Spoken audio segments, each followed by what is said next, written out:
Okey, alhamdulillah kita pun perut dah kenyang. Alhamdulillah dengan sekeping roti. Tapi itulah risau juga ni kan. Bila beraya, rumah ni minum air sirap Bandung. Rumah B minum air gas. Yang rumah C pula kita minum nak minum air warna hijau. Minum hijau. Lepas tu makan pula dessert yang manis-manis. Kuih raya, brownies, kek lapis Sarawak. Jadi itulah bahayanya. Kali. Betul. Bila kita makan manis di hari raya ni, mungkin masa bulan puasa, masa tu adalah masa yang sesuai untuk kita jaga pemakanan. Ikut pemakanan yang sihat, seimbang.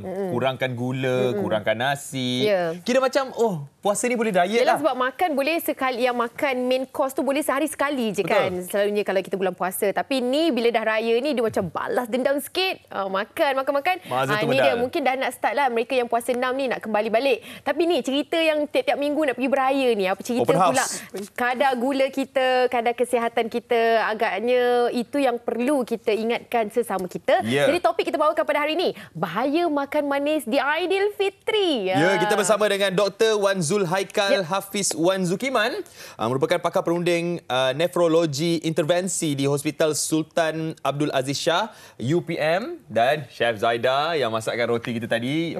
Sedap sampai sekarang Chef. Dalam mulut tu rasa lagi dia punya roti tu. Jadi kita ambil dua perspektif. Satunya daripada sudut pandangan doktor sendiri dan juga daripada sebagai seorang chef kan, nak memastikan makanan tu sedap tapi nak jaga juga. Takut-takut sedap itu memberikan impak yang agak dikhawatiri pula terhadap kesihatan kita. Okey, kita mulakan terlebih dahulu bersama dengan doktor. Doktor, tak dapat nak lari Aidilfitri, apa-apa perayaan sekalipun lah saya rasa makan manis ni menjadi satu tradisi. Kuih rayanya ada, kalau mungkin manisan-manisan di perayaan yang lain pun ada juga. Jadi macam mana? Macam mana untuk kita fahami tentang pengurusan cara pengambilan makan manis di Aidilfitri ni? Okey, so kita tahu festival mesti ada makanan sedap, makanan manis. Malaysia lagilah. Memang tip top. Food heaven. Food heaven, betul. Saya pergi mana-mana pun Malaysia is the best. Okey, tapi kalau kita lihat dari segi bila kita puasa hari itu kita banyak restrict. Kita tak makan benda-benda yang berat lah. Berat. Kita tengok makanan kita pun kita kawal dan sebagainya. Dan kita lihat banyak pesakit-pesakit kita masa tu pun dari segi sugar dia orang, gula dia orang kontrol. Cantik. Betul? Very well. Tapi bila masuk Aidilfitri ada mak. Kita tengok. Macam you cakap tadi, pergi rumah tu sirap Bandung. Rumah ni air gas. Yang tu air macam-macam. Itu yang disediakan. Itu yang disediakan kan. Sebab itu adalah salah satu kita menyambut tetamu kita, nak bagi benda-benda yang sedap. Tradisional. Dan kita sentiasa menggunakan perkataan alah setahun sekali je.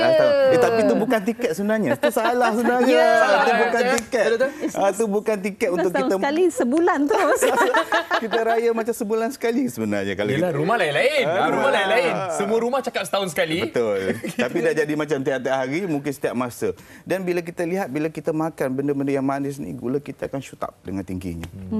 Itu memang natural, dan apa yang berlaku dalam badan kita, insulin akan tinggi, dan bila insulin tinggi ini, kalau ada seseorang itu ada masalah insulin rintangan ataupun kita panggil insulin resistant, orang-orang macam ni pre-diabetic, dia akan cepat letih, dia cepat haus dan sebagainya. Dan keadaan ini akan membimbangkan kita pada masa akan datang, mereka akan menjadi pesakit yang diabetik yang kekal. Itu daripada seorang doktor bila bercakap pasal apa yang ada sewaktu rumah terbuka. Makanan-makanan. Jadi chef, kalau orang tak hidangkan makanan manis, mungkin makanan tu tak habis. Betul. Kan? Makanan kat rumah kita dah sediakan makanan yang sedap-sedap ni, tapi makanan tak habis. Especially yang kek-kek tu semua kan. Tapi itu atas kita lah, kita yang tahu kesihatan kita dan kita kontrol sendiri. Whereas macam ada separuh tu dia order kek, biasalah kek lapis tu, you tahu tak, satu kek lapis tu guna 0.5 kilo gula. Satu kek lapis yang berapa inci? 8 inci macam tu? Ya, that's right. 0.5 kilo. 500 gram sugar. So can you imagine? Tapi pada customer saya selalu dia cakap, Chef, boleh kurangkan gula tak? Okay, I will reduce for you. So I akan reducekan. Only thing that macam benda tu sebenarnya gula kalau banyak dia jadi preservative. Dia kek tu akan tahan lama. So kalau you kurangkan, nanti dia punya kata life shelf dia tu pula sekejap pula. Jadi It depend lah. You have to tell them kalau dah kurang gula tu tak boleh simpan lama lah maknanya kek tu. Or otherwise you simpan dalam freezer. Itu maknanya memang makanan tu kena gula sikit untuk simpan lama. Betul kan. Kita baru tahu juga hari ni. Yalah, ada kesinambungan dia lah mengapa kan kalau kita kurangkan gula tu mungkin kadar tahannya. Okey, berbalik kepada doktor, salah satu perkara yang kita risaukan sekarang ini adalah bila sebulan berpuasa tu bacaan dah cantik. Ini saya risaukan mak-mak saya lah, of course kan. Bacaan dah cantik ada banyak. Alamak. Okey, bila masuk je bulan raya ni, adakah bila bulan puasa sebulan dah jaga tu, tiba-tiba sahaja dengan makan sikit pun dia akan memberi kesan yang agak ketara dari sudut bacaan dan juga kesihatan seseorang itu? Okey, kalau katakan kita bercakap dengan orang yang normal, orang normal biasa tak ada masalah. Maksudnya dari segi insulin dia tu bagus dan sebagainya dan kadar bacaan gula dia akan okey. Tetapi kalau orang yang ada menghidapi penyakit kencing manis, gula dia tetap akan naik tinggi. You makan sedikit ke, makan banyak ke, memang dia akan tinggi. Tapi kalau orang-orang macam ada kencing manis ni, mereka perlulah mengambil ubat-ubatan walaupun mereka makan makanan yang manis macam ni. Especially dari segi insulin tu sendiri. Kalau orang itu yang bergantung kepada insulin, mungkin dia kena adjust sedikit insulin dia tu. Mungkin sebelum ni dia ambil lebih kurang dos 14, 12. Jadi kalau dia nak makan benda manis, kena switch sikit, tinggikan sikit. Kalau dia nak kontrol sugar dia dengan lebih baik. Patutlah saya selalu dengar, tak apalah ni buat ubat nanti mak makanlah ubat. Macam tu kan. Tapi ada cara tak? Ada cara tak sebenarnya? Betul? Untuk kita kurangkan, kau dah kata ni kadar gula dalam badan kita ni. Bila kita dah nampak kadar gula naik, macam mana cara untuk kita kurangkan kadar gula dalam badan kita? Kita kena gunakan. Neutral. Kita gunakan. Macam mana nak gunakan? Exercise. Macam saya, doktor will advise, okay, can you avoid sugar for 2 minggu? Tak ada anything you makan, no sugar in your dalam sebab dah habis sekali tu? Yes. So for 2 weeks you try, your gula akan turun. Betul tak? Dia membantu dari segi kita punya insulin dalam badan. Tapi kena exercise juga. Kena exercise. Kita kena guna sebenarnya. Okey, chef, apa antara makanan yang sebenarnya kita nampak rasa macam tak manis, nampak macam biasa je, tapi sebenarnya kandungan gula, kandungan bahan-bahan lain dalam tu sebenarnya banyak. Apa antara makanan dia? Actually, kalau nak kata rendang tu pun pakai gula juga. Kita pakai gula merah. Yang dia suka tadi tu. And then sambal goreng pun ada gula. Semua ada gula sebenarnya. Sambal Kita goreng nampak dia dah blendkan dengan dia punya asam dengan apa semua. So nampak macam okey je. Padahal actually tapi betul tau. Saya sambal goreng tu sebenarnya sayur je. Hari raya yang pertama saya saja nak share. Makan sambal goreng je. Tapi berpinggan-pinggan sambal goreng saya makan. Konon nak sayur je sebab dia tempe, tahu kan. Tapi dalam tu rupanya and especially kuah kacang also a lot of gula. Kuah kacang kan pekat kan. Aduh nak makan apa. Lagi sedap. Lagi tahan lama. So doktor, kalau berlaku kecemasan lah di hari raya ni kan, kita ada banyak lagi ni, 3 minggu lagi ni nak open house ni. Jadi kalau ada kecemasan kepada pengidap diabetik yang mungkin tiba-tiba pula gula naik tinggi sewaktu raya ni, apa antara tindakan yang boleh kita lakukan? Okey, kalau seseorang itu ada penyakit diabetik, keadaan emergency kita panggil dia DKA ataupun HSS. Yang ini memang perlu datang hospital. Kena datang hospital. Tak boleh tunggu tengok gula 20 lebih, 30 lebih, duduk kat rumah minum air sejuk. Tak boleh. Dia kena datang hospital berjumpa dengan doktor. Kan keadaan macam tu kalau kata kita biarkan, boleh menyebabkan kematian. Jadi apa je efek sebenarnya kalau gula terlalu tinggi selain daripada diabetes? Selain pada diabetes, mungkin akan efek kepada bahagian organ-organ lain? Dia akan secara perlahan-lahan dia akan menyebabkan kerosakan kepada buah pinggang, jantung dan sebagainya. Memang bahaya. Kebanyakan yang kita tengok mereka yang suffer from diabetic tu memang ada tiga risiko, serangkai lah buah pinggang dan sebagainya. Dan kalau kita tengok pun bacaan orang kalau kata pun bilangan pesakit buah pinggang dekat Malaysia lebih kurang 1 out of 7. 1 daripada 7 rakyat Malaysia yang 14 tahun. Itu yang direkod. Yang direkod. Kalau yang tak direkod, yang tak tahu lagi, ya Allah.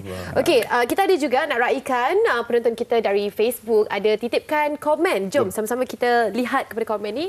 Ada Pak Angah Merbuk. Selamat Hari Raya ke-7. Orang dulu-dulu mempelbagaikan makanan. Tak semua buat manis. Rendang pedas, kuih-kuih lain kurang manis seperti rempeyek. Saudara saya menjamu air kelapa ori tanpa gula di Hari Raya. Mungkin boleh dijadikan ikutan, kekal sihat insya-Allah. Jadi chef, kan? adakah orang yang memang gunakan air yang memang tak ada gula langsung kan? Bagi air masak ke air Memang kosong? ada. Kita kena request lah. Kalau kita tak request, orang tak hidang. So, Beranikan diri lah. Yes, that's right. Beranikan diri Boleh untuk tak minta request. air Yelah. kosong? Ya, lagi satu komen Haziq Raji. Haziq juga. Haziq. Makan boleh berjaga-jaga. Macam saya sendiri untuk my mum ke mana-mana, saya akan bawakan air masak atau air kosong. Kerana apa? Tahu keadaan diri macam mana. Jadikan satu lifestyle budaya. Bukan hanya Ramadan saja. Hilang begitu saja diet yang diamalkan. Jadi, bersederhana. Kurang lebih baik. Maknanya dia bawa sendiri. Yes. Macam chef cakap tadi, kita minta kepada tuan rumah. Tapi yang dia bawa sendiri botol air masak tu. Yelah, sebab kadang-kadang kita dah tahu kan diri kita tahap kesihatan mak kita macam mana dan sebagainya kan. Nak minta tu yelah orang yang menghidang ataupun tuan rumah tidaklah fikirkan terhadap kondisi kesihatan semua orang yang datang kan. Jadi kita kena tahu sendirilah kondisi kesihatan kita, insyaAllah. Okey, jadi doktor, kita ada beberapa minggu lagi ni untuk berjaga-jaga. Sebab dari lepas segi ni makanan. lagi rancak ni open house ni. Betul. Oh Lagi ya, orang dah rancak balik ni. kampung. Ya. Orang baru Betul. sampai KL. Ya. You can imagine. How? Satu hari sampai berapa rumah? Macam mana nak kawal tu? Macam mana nak kawal tu? Nafsu kita. Ay, risau. Nafsu tu memang kita boleh kawal. Tapi macam mana ialah kita kena kita kena letak bahawasanya kita ambil makanan tu untuk kenyang ataupun untuk rasa. Tapi saya syorkan hanya untuk rasa daripada untuk kenyang. At least rasa lah. At least rasa. Nanti sedih pula nanti Tuan rumah kan? kata tak rasa. Tuan rumah sambil yang tu tak Contohlah boleh. kita ambil lemang satu potong. Satu potong. Bukan sebatang. Satu potong je. Satu potong. Kena daging sikit. Dia ada daging. Randang. Okeylah, cukup lah. Daging satu ketul. Cukup. Daging seketul. Ayam daging tu tadi tu seketul kecil tu je. kecil je. Kecil Dah, je. cukup. Tak banyak. Apa kita panggil style apa? Karape? Karape. Mungkin kita boleh kata dia macam fine dinner. Macam tu kan? Tapi buatlah potong-potong. Betul-betul sikit. Okey, Air pula Chef. minum air masak lah. Betul. Air masak. Ya, masak. betul. Okey, Chef. Apa pendapat Chef untuk mereka yang akan adakan rumah terbuka? Kadang-kadang serentak tapi kenalan. Pagi kat rumah saya, petang kat rumah yang sana juga. Tapi kenalan ni, mungkin boleh ada satu grup bincang makanan apa yang boleh kita masak supaya tak adalah yang ni Variety berat, lah. yang ni berat juga. Macam mana It pendapat all Chef? depend. Mungkin kalau orang bersetuju, tapi biasanya raya tak boleh lari daripada Makanan menu raya. That's right. So it's not easy. Kita kena ada kekuatan Because kalau sendiri. you masak carbonara ke spaghetti, ini apa ni raya? Tak raya. ke apa? Tak raya. Orang tak Bukan makan. tak raya. Kata tak sama menu Yelah, apa ni. Rumah saya raya tahun kita. ni saya buat salad. all the greens.